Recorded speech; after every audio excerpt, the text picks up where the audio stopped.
Hello students, welcome to Stellar Classes. मैं प्रतीक त्रिपाठी और आज हम शुरू करेंगे refraction and dispersion of light through a prism. ठीक है, किस तरीके से किसी प्रिज्म से रिफ्रैक्शन और डिस्पर्जन डिस्पर्जन यानी कि व्हाइट लाइट का अपने कॉन्स्टिट्यूएंट कलर्स में डिवाइड हो जाना हो पाता है। तो सबसे पहले हमें समझना होगा कि एक प्रिज्म क्या होता है। तो प्रिज्म एक ग्लास का बना हुआ एक होमोजीनस मीडियम होता है जो कि दो ट्रायंगुलर सरफेसेस जो कि आपस में पैरेलल हों और यहां पर तीन रेक्टेंगुलर सरफेसेस, पहली, दूसरी और तीसरी, और दो ट्रायंगुलर सरफेसेस से मिलके एक प्रिज्म बनता है।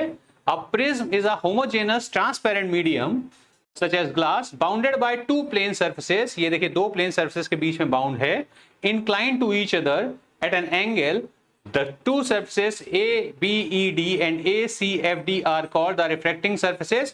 ये surfaces कहलाती हैं refracting surfaces और जो एंगल A है ये कहलाता है एंगल ऑफ प्रिज्म। अब हम समझते हैं किस तरीके से लाइट रिफ्रैक्ट होती है एक प्रिज्म के थ्रू। तो जब लाइट यहाँ पे आ रही है, ये इंसिडेंट रे पड़ रही है, this is angle I1, this is angle I1 और यहाँ पे रिफ्रैक्शन एंगल है। तो पहली बार लाइट इस पॉइंट पे डेविएट हुई है, डेल्टा 1 है ये पॉइंट। दूसरी बार लाइट इस पॉइंट पे डेविएट हुई है, ये है डेल्टा 2 और यहां से हम रिफ्रैक्शन ऑफ प्रिज्म को यूज करके इस मटेरियल का, इस प्रिज्म के मटेरियल का रिफ्रैक्टिव इंडेक्स निकाल लेते हैं। See this is a prism,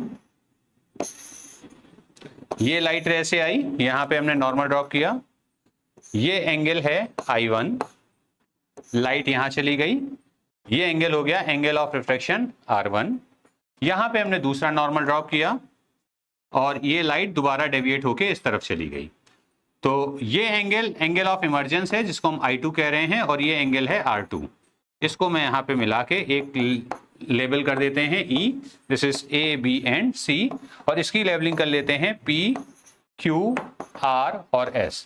इसको हमने यहाँ ऐसे मिला लिया और this is angle of deviation, this is O, this is angle of deviation. ठीक है, इस तरीके से हम करेंगे। अब जरा इस चीज को ध्यान से समझें, अगर ये एंगल I1 है और ये पार्ट R1 है तो ये एंगल होगा I1 माइनस R1 और ये पार्ट I2 है तो ये हो जाएगा I2 माइनस R2।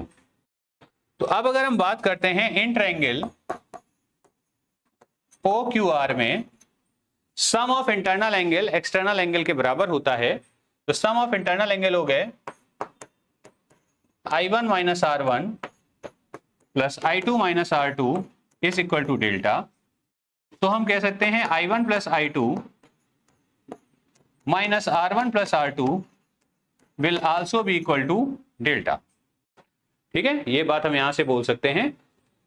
अब अगर हम ये इस तरीके से इसको लिख सकते हैं तो ये हो गई हमारी इक्वेशन नंबर 1। अब अगर हम देखें in triangle QER, triangle QER, यहां पे एंगल है R1, R2 और ये एंगल है E। तीनों एंगल का सम 180 के बराबर होगा। सो लिखेंगे R1 plus R2 plus E is equal to 180 degree and hence we can say R1 plus R2 is equal to 180 minus E। This is equation number 2, let's say. Now if we see this rectangle AQER,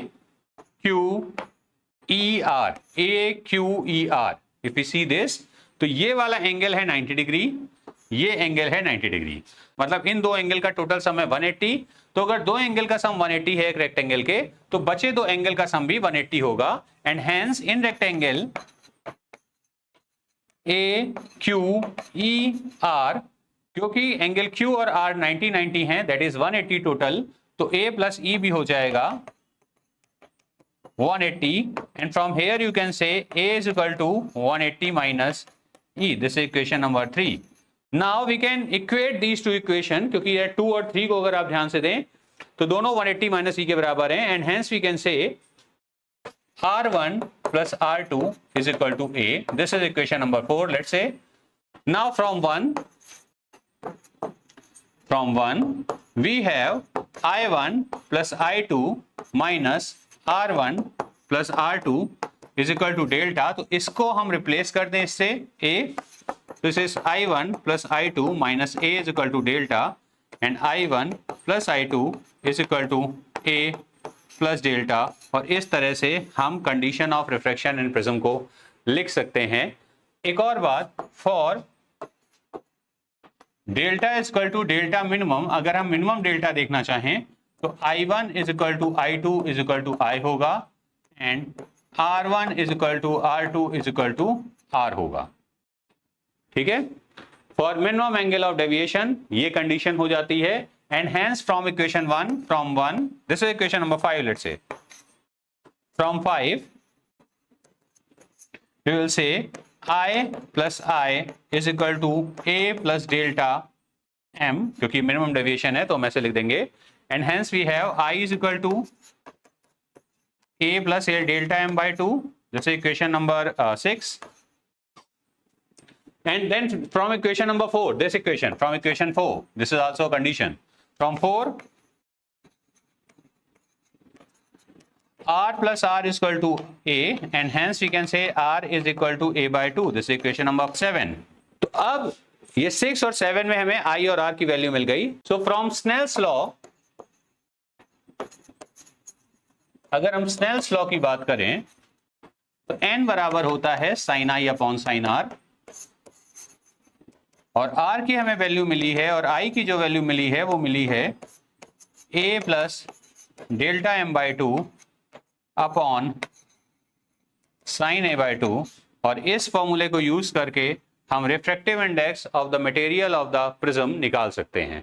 ठीक है, refractive index of material of prism निकाल सकते हैं। अब यहां ये जो angle of deviation है डेल्टा,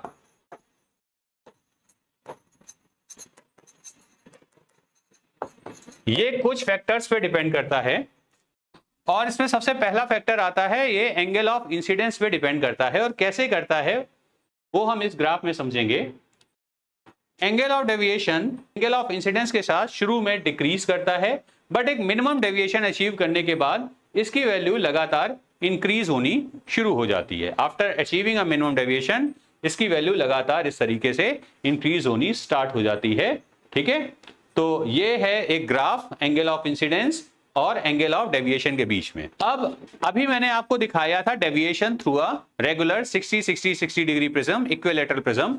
अब अगर आपका प्रिज्म थिन है, थिन मतलब जो एंगल ऑफ प्रिज्म है अगर वो लगभग 5 डिग्री का है या इससे छोटा है, तब हम क्या करते हैं, if A is less than 5 degree then जो sine A plus delta M by 2 जो होता है वो हो जाता है A plus delta M by 2 के केवल, and sin A by 2 is only A by 2.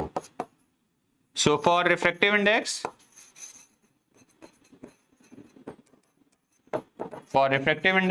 n is equal to A plus delta M by 2 upon A by 2, ये हो जाएगा, and on solving you can say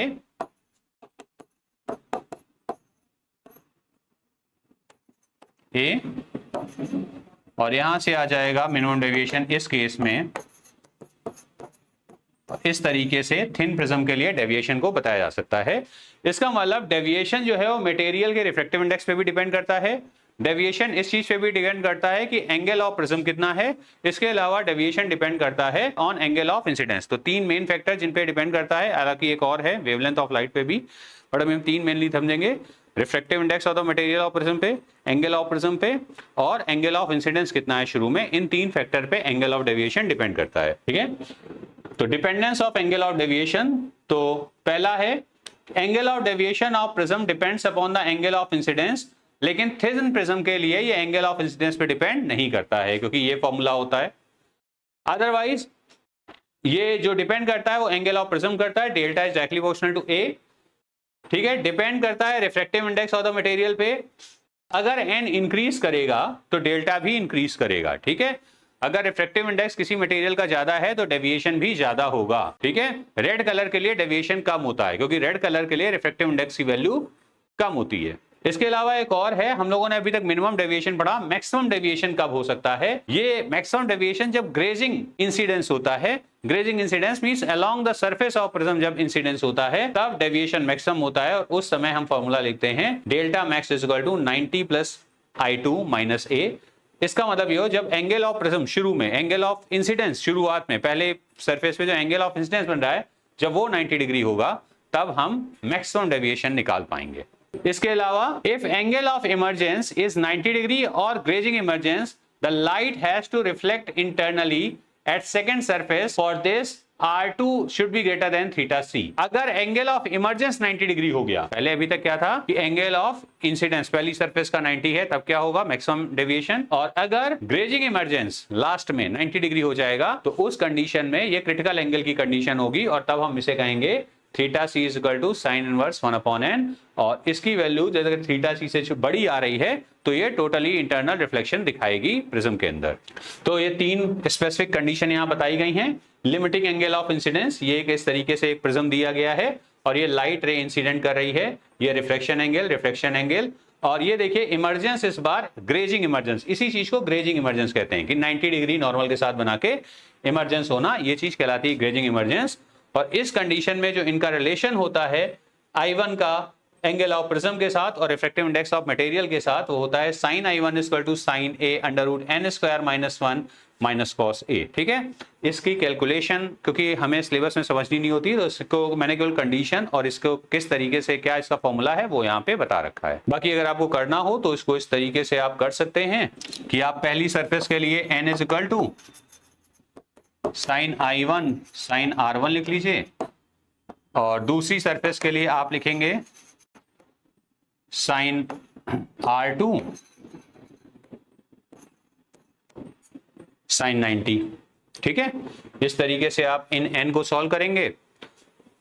अगली एक और चीज आपको दी गई होगी, I1 plus I2 is equal to A plus delta.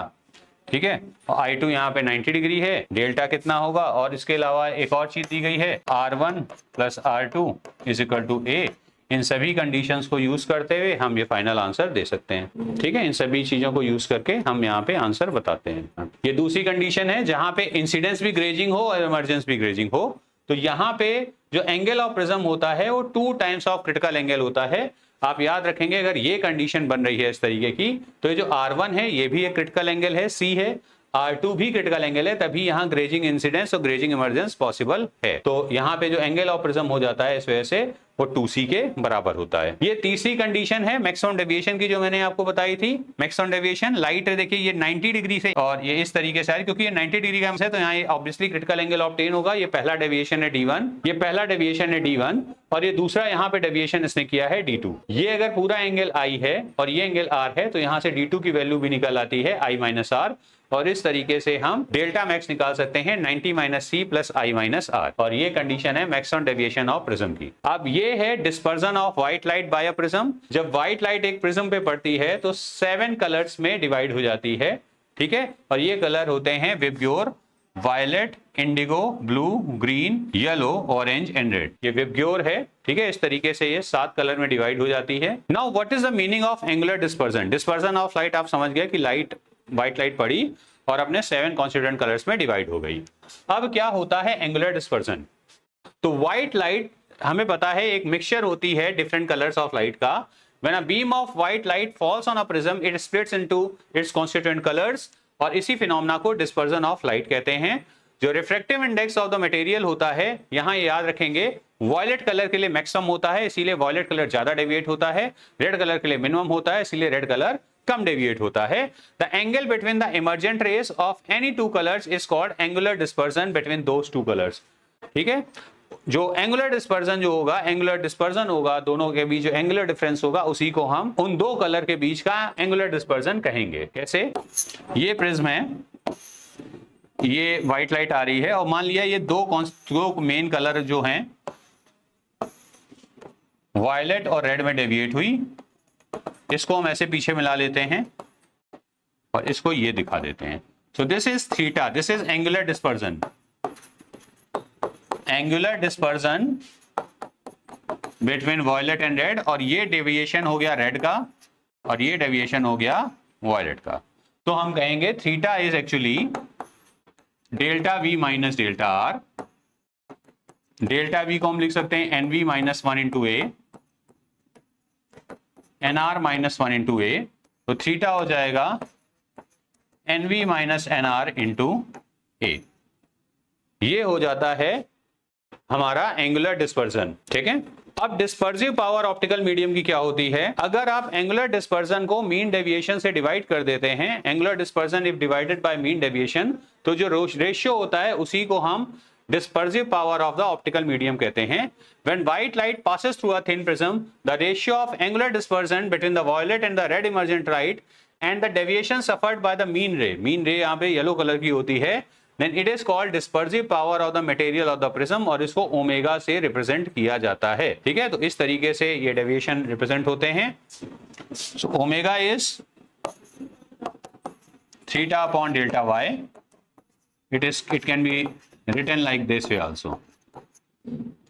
Also, this is NV minus NR into A, and for yellow color we can say NY minus 1 into A.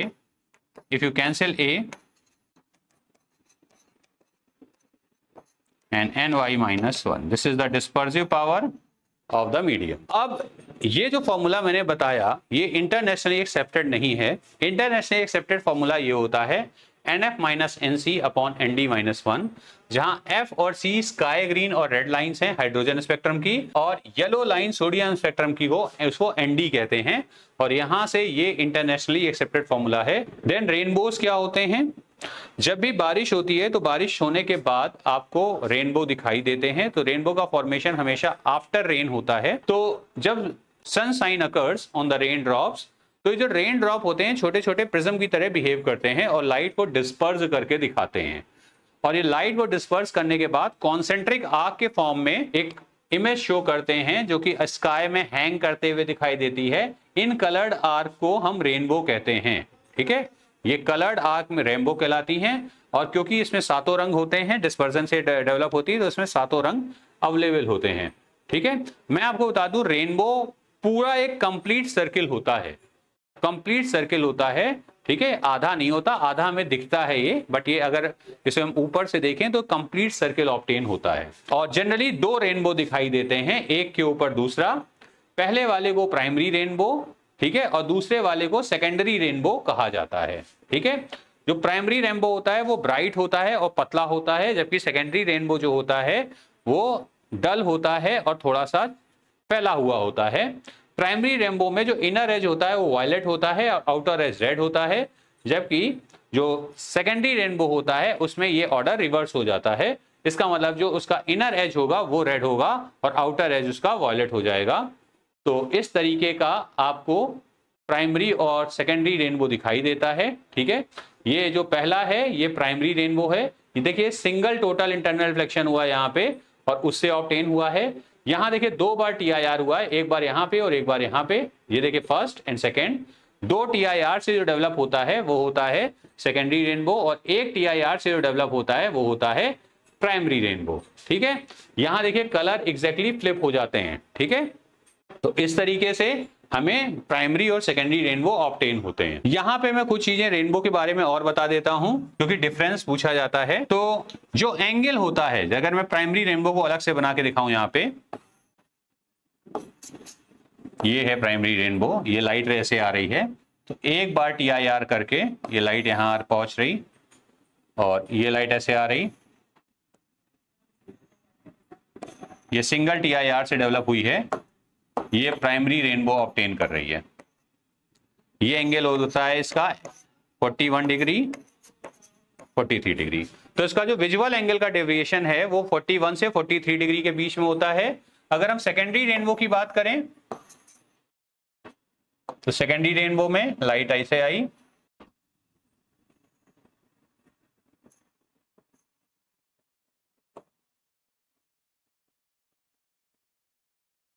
और यहां पे 51 से 54 डिग्री का विजुअल एंगल होता है। यहां पे दो बार TIR हुआ है, पहला दूसरा, और यहां सिंगल TIR हुआ है। यहां देखिए सिंगल TIR है, वहां दो बार TIR है। ये सेकेंडरी रेनबो है और ये प्राइमरी रेनबो होता है। सेकेंडरी रेनबो डल होता है, प्राइमरी रेनबो ब्राइट होता है। ठीक है, सेकेंडरी रेनबो में जो कलर ऑर्डर होता है वो प्राइमरी रेनबो के कलर ऑर्डर का ठीक रिवर्स होता है। इसके बाद हम समझेंगे स्कैटरिंग ऑफ लाइट या रेले लॉ क्या होता है। रेले ने सबसे पहले बार स्कैटरिंग ऑफ लाइट को एक्सप्लेन किया था। तो रेलेज स्कैटरिंग लॉ क्या होता है, रेले ने इस चीज को प्रूव किया था वेवलेंथ की 4th पावर के इनवर्सली प्रोपोर्शनल होता है स्कैटरिंग ऑफ लाइट, तो स्कैटरिंग को 1/λ4 लिखते हैं। इसका मतलब जिस कलर की वेवलेंथ कम होगी वो ज्यादा स्कैटर होगा और जिसकी वेवलेंथ ज्यादा होगी वो कम स्कैटर हो पाएगा। इसी लॉ के हिसाब से ये हम कहते हैं जो वॉयलेट लाइट होती हैं वो स्कैटर 10 टाइम्स ज्यादा होती हैं देन लॉन्गर रेड लाइट से 10 गुना ज्यादा बार डेविएट होती हैं, 10 गुना ज्यादा टाइम्स डेविएट होती हैं। अब क्या फिनोमेना बेस्ड हैं स्कैटरिंग ऑफ लाइट के ऊपर? सबसे पहले तो जो स्काई होता है, स्काई आपको ब्लूइश दिखाई देता है क्योंकि येलो कलर की जो वेवलेंथ होती है सबसे कम होने की वजह से पूरे आसमान में वो स्कैटर हो जाता है। तो other than the direction of sun